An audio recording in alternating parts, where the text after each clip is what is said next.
Hey, what's going on, guys? My name is Ben. How are you guys doing today? What I'm here today in this video is to talk about Apple's patent that was rumored, and it basically discussed how Apple will be making a change from LCD to flexible OLED displays, which is basically a wraparound display versus a flat surface.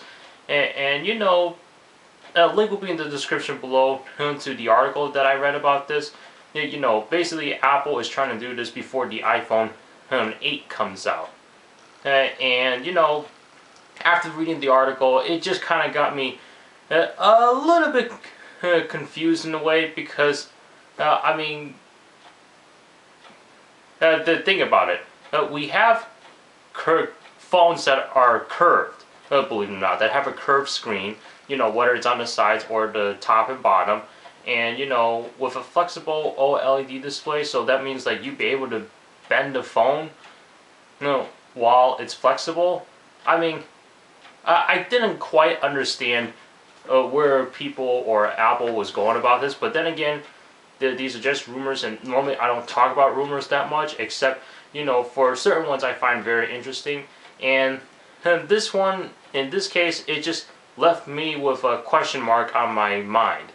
Because I'm thinking, okay, because it got me thinking back to the question, what's the point of having these weird designs for screens, you know, for curved edges? I mean, I've heard rumors saying, or people say that it makes the phone better, and then it makes it more comfortable to hold versus holding onto a flat device.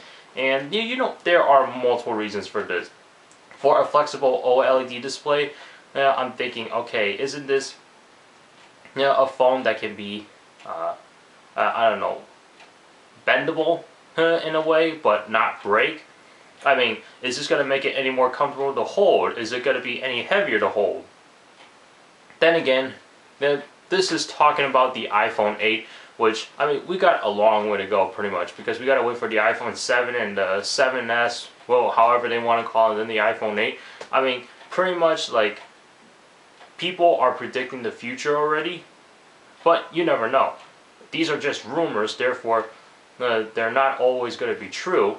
I just thought this was pretty interesting, but it left me confused at the same time, because I was trying to think about it. A flexible OLED display compared to a normal LCD. I mean, a normal LCD, it'll just be flat and that's it.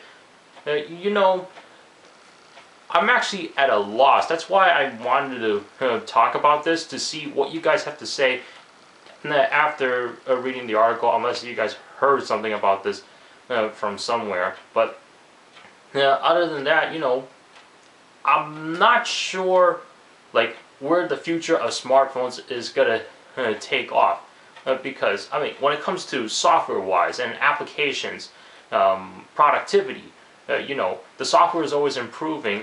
And the hardware, people or manufacturers are making these changes to make it a better a physical device to hold.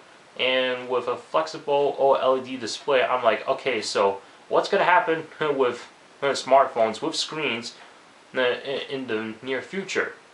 Like, how are they going to change from when we got the first iPhone or the first BlackBerry all the way up till, I don't know, I guess in 4 more years or 5 more years? You know, it's pretty crazy to see how technology advances, not just the software-wise, but in terms of the hardware as well. I mean, think about it. With computers or laptops going from having CD drives, now we got laptops with no CD drives whatsoever. I mean, yeah, we've had that in the past before with netbooks and all, but they weren't always the strongest machines without an optical drive. And now we got the Ultrabooks, the newer MacBooks, and those still perform very well. And you know what? Some of them are even better than the older machines with an optical drive. And even though the older machines with an optical drive has more options, you have more upgrade abilities. Hey, you know, it's just weird to see how technology advances. And you know, seeing this flexible OLED patent, it got me thinking, okay, what's going to happen with smartphones in the future? And honestly, guys, I can't even tell. what do you guys think? I'm curious to see what you guys have to say. I mean, other than that, I don't know what else to say about this. And it's a first because I'm trying to figure out where smartphones are going to go in the future, or if we're going to be done away with smartphones eventually, and then we'll have something where we'll be able to communicate along with doing email, internet, text messaging. It's just crazy to see. So what do you guys think? Leave a comment down below. Thanks so much for watching, and please subscribe, rate, comment, and I'll see you in the next one. Take care.